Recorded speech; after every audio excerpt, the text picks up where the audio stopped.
Hola, este va a ser un vídeo de respuesta para el usuario Alcantre a raíz del vídeo Mis Lenguas.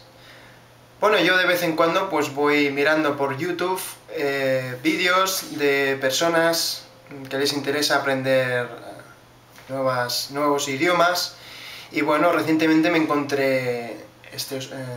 te encontré a ti, Alcantre, y bueno, vi que estabas con la lista de los idiomas romances, latín, español, etc.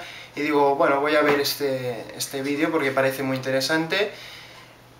Y bueno, me encontré de que, sorpresa, estás aprendiendo, o has aprendido, catalán. El catalán, bueno, esto me ha sorprendido porque no demasiada gente está interesada en catalán, fuera de lo que sería el ámbito donde se habla.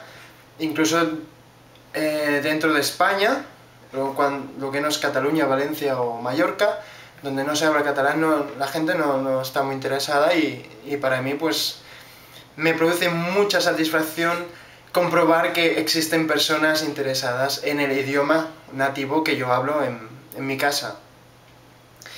¿Y qué más puedo decir? Pues también decirte que tu español es muy bueno, es muy fluido.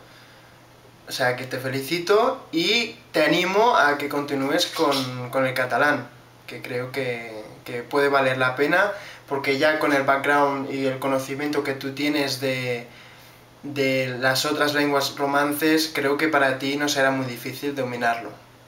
Pues de momento nada más y a continuar estudiando.